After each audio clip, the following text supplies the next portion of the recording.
मित्रों, आपकी बात आपके साथ के इस 441वें अंक में आप सभी को मेरी राम राम।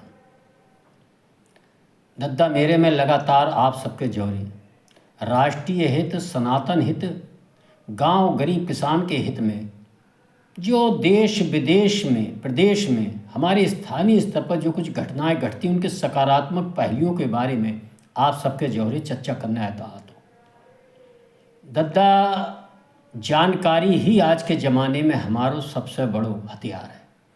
और जो युग जानकारी को है, जहाँ में कुछ घटनाएं होती हैं, हम लोग कहीं ना कहीं सोशल मीडिया के प्रभाव में आके व अन्य चीज़ों के माध्यम से उनको सही रूप में ना देख पाते हैं। आखिर उनके कारण क्या है, जो घटनाएं घट रही हैं उन पर अपनी प्रतिक्रिया, अपनी राय कायम कर लेते हैं।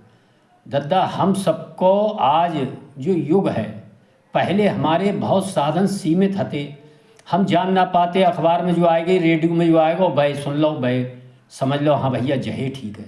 लेकिन आज जो सोशल मीडिया जाओ में भैया सब तरह के लोग हैं, अपने स्वार्थवश, अपने निजी हितों का, अपने पार्टी, अन्य तरह से कई चीज़ें अर्थ की अनर्थ प्रस्तुत करते हैं। और हम सब जो समझते हैं कि जो सोशल मीडिया पर जो आ रही वो बात कतई सही है, और जाके अन्य पहलुओं के बारे में ना जानते। दद्दा मेरे आज के जांक में मैं नरवणे, जो हमारे पूर्व सेवानिवृत्त थल सेनाध्यक्ष हैं, मनोज नरवणे की किताब पर बड़ो भारी बवाल हंगामा कटो पर हुआ, जैसे जने की का आफत आ गई। और हम सब जानते ही ना, जहाँ में कोई कुछ कह रहा हो, कोई कुछ कह रहा हो, संसद के अंदर ही है जो हंगामा।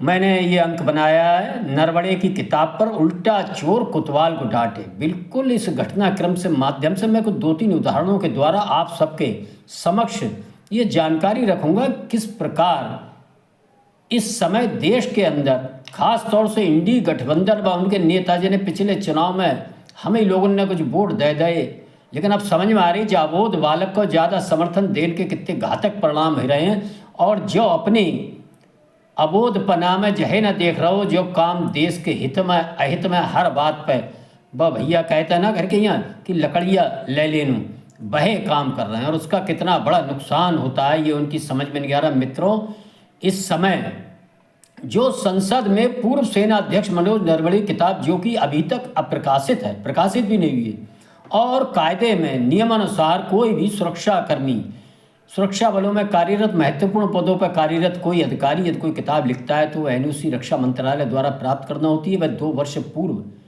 उन्होंने किताब संभवतः लिखी और वो एनओसी के उस क्रम में है, उसकी जांच हो रही। लेकिन उससे पहले ही भैया वहाँ में एक घटनाक्रम 1-2 पन्ना को है कि गलवान में किस तरह से जब चीन के टैंक आ रहे तो वहाँ जो नरवणे जी थल सेनाध्यक्ष ने राजनीतिक नेतृत्व से पूछा कि इसमें क्या किया जाए, और राजनीतिक नेतृत्व ने इस देश में अपनी सत्ता संभालने के समय ही ये कह दिया था कि हमने सुरक्षा बलों को पूरी आज़ादी, उनके हाथ खोल दिए हैं, यदि कोई गोली मारे तो तुम गोला मारो, और जो भी स्थानीय स्तर पर उचित निर्णय हो, सैन्य कार्रवाई आप लीजिए, हम आपके हर निर्णय में मजबूती के साथ खड़े हैं, और आपके लिए जो चीज़ की आवश्यकता है, जिस हथियार की आवश्यकता है, वह हम सब आपको उपलब्ध कराएंगे।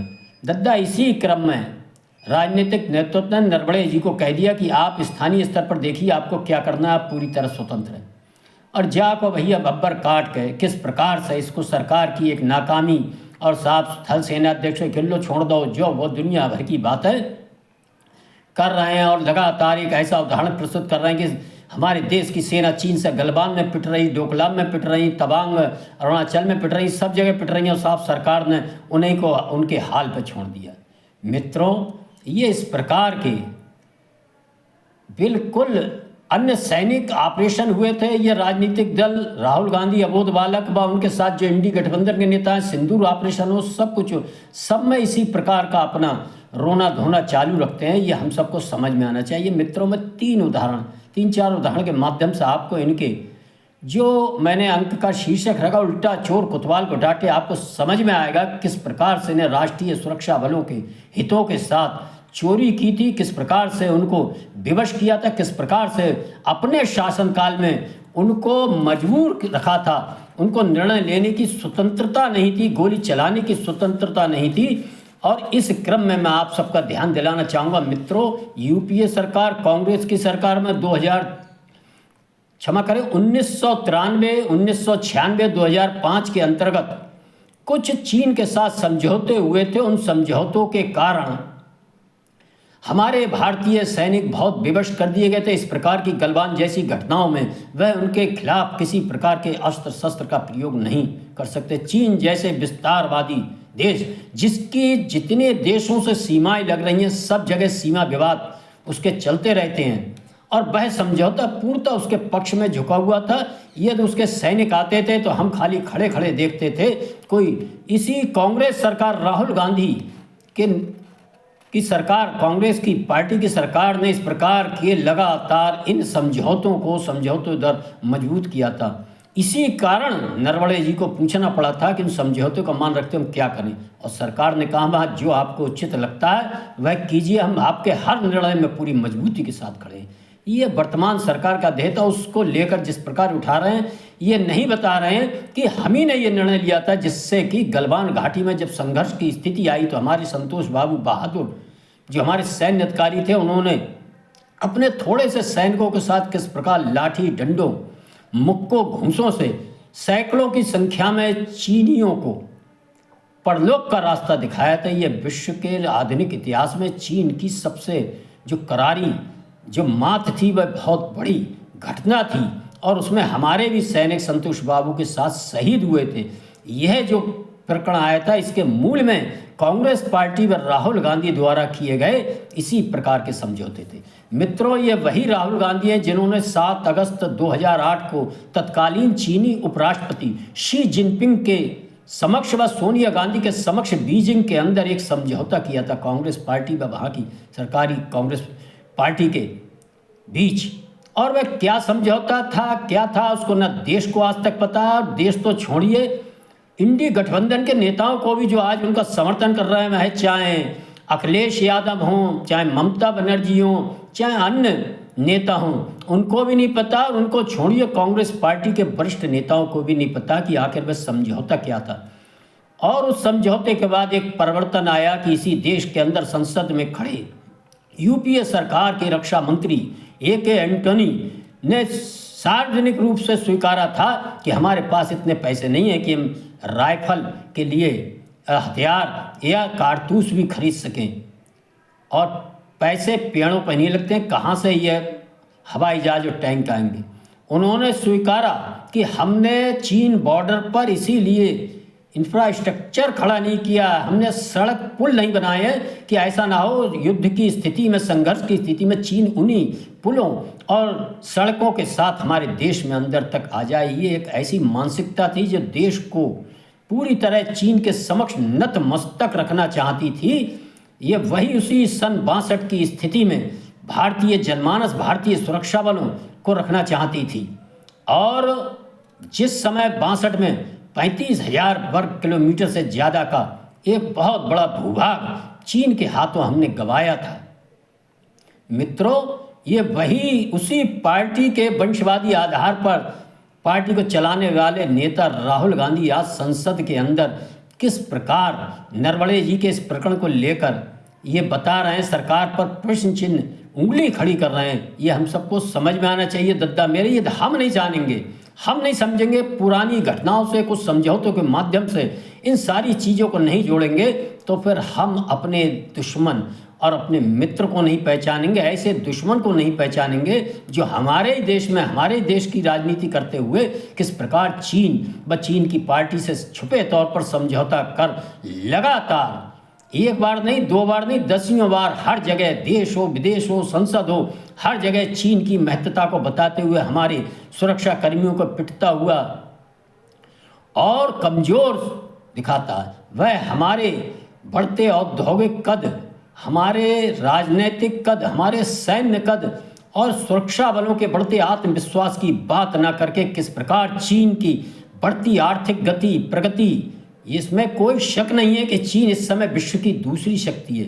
लेकिन मित्रों, ये भारत, ये भी हम सबको मानना चाहिए कि भारत भी बहुत तेज़ी से आगे बढ़ती हुई शक्ति है। हर तरह से पूरा विश्व आज इसको मान रहा है। भारत भी चौथे पायदान पर आज विश्व के अंदर है। पहले पायदान पर अमेरिका, दूसरे पायदान पर चीन और तीसरे पायदान पर जर्मनी और चौथे पायदान पर भारत है। मित्रों, हम सब देखेंगे। मैं पिछले अंकों के माध्यम से आपको लगातार आपको प्रोत्साहित करता हूं, आपको ध्यान में ये बात लाने का प्रयास करता हूं कि हम भी किसी से कम नहीं, हम भी धीरे धीरे आगे बढ़ते जा रहे हैं। पिछले अंकों में मैंने आपको बताया था किस प्रकार 1215 वर्षों पूर्व भारत और चीन जो दो देश थे विश्व के अंदर, जो पूरा आर्थिक तंत्र था, जो जीडीपी थी उसमें आधे से ज़्यादा हिस्सा रखते थे, और उस आधे से ज़्यादा में भी भारत सबसे बड़ा हिस्सा रखता था।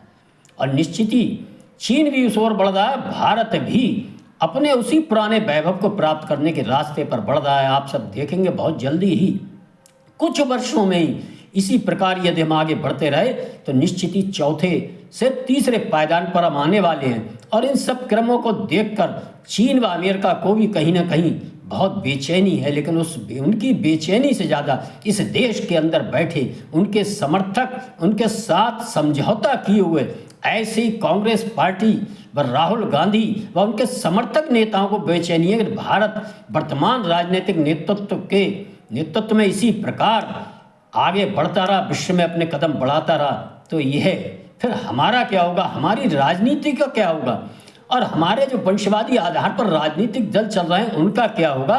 इसीलिए वो समय समय पर संसद से लेकर बाहर तक इस प्रकार की चीज़ें उठाते बैठाते रहते हैं। मित्रों, इसी क्रम में मैं एक और उदाहरण आप सबके समक्ष साझा करके अपनी बात को विराम दूंगा और आपसे अनुरोध करूंगा कि यदि ये बात मेरी आपको सही उचित लगे, राष्ट्र हित में लगे, तो इन अंकों को पूरा सुनकर लाइक करें, शेयर करें और चैनल को सब्सक्राइब जरूर करें। आपके एक बट चैनल के सब्सक्राइब का बटन दबाने से मुझे, हम सबको बहुत प्रेरणा प्राप्त होगी। मेरा अनुरोध है चैनल को सब्सक्राइब जरूर करें।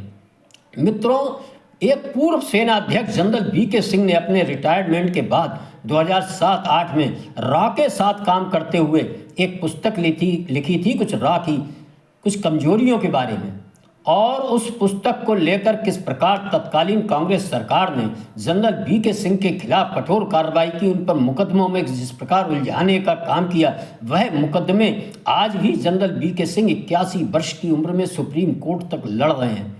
उन्होंने अपनी पीड़ा साझा की थी कि मैंने देश के समक्ष एक राष्ट्रीय हित में कुछ चीज़ें जो थी वो रखने का उस पुस्तक के माध्यम से प्रयास किया था। उसके खिलाफ कांग्रेस पार्टी एक अपने रिटायर्ड जनरल के खिलाफ अदालत में गई और वह आज भी उस मुकदमे से लड़ रहे हैं। मित्रों, ये वही जनरल वी.के. सिंह है जिनकी नियुक्ति और अजय भल्ला की जब पूर्वोत्तर में राज्यपाल के रूप में हुई थी, मैंने एक अंक के माध्यम से आपसे अपने विचार साझा किए थे कि इस नियुक्ति के आप जो संदेश देखेंगे, इसका परिणाम देखेंगे, निश्चित ही पूर्वोत्तर में बहुत बड़े परिणाम आएंगे, क्योंकि जनरल वी.के. सिंह ने बहुत बड़ा अपना समय अपने सुरक्षा कार्यों में पूर्वोत्तर में लगाया। तो आप सब देख रहे हैं आज मणिपुर और वहाँ किस प्रकार धीरे धीरे शांति लौटती आ रही है, हम सब ने देखना चाहिए। मित्रों, मैं अपनी बात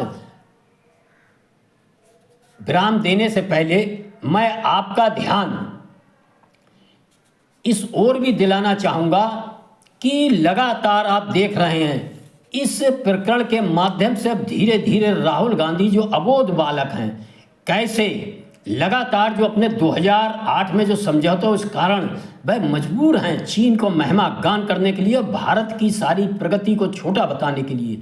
इन सारी चीज़ों को हम समझेंगे तो हमें समझ में आएगा। इन्हीं कारणों से धीरे धीरे राहुल गांधी व उनकी पार्टी वर्तमान प्रकरण में कानून के कटघरे में तो आ ही रही है, लेकिन जनता के कटघरे में भी वह दोषी सिद्ध होगी। चुनाव दर चुनाव देश की जनता ये निर्णय उन्हें सुनाती जा रही, लेकिन वो हैं एक कि समझते नहीं। उसका कारण जो है वह चीन के अंदर बैठकर बीजिंग में शी जिनपिंग के समक्ष, सोनिया गांधी के समक्ष जो समझौता हुआ था, उसी समझौते के कारण, बंधे होने के कारण वह आने वाले समय में भी इस प्रकार के नेता राष्ट्र विरोधी, देश विरोधी इस प्रकार की छोटी छोटी बातों को उछाल कर देश को शर्मिंदा करने का काम करेंगे। मित्रों, आप सबने सुना, इसके लिए धन्यवाद। जय श्री राम, जय श्री वाल्मीकि भगवान, भारत माता की जय।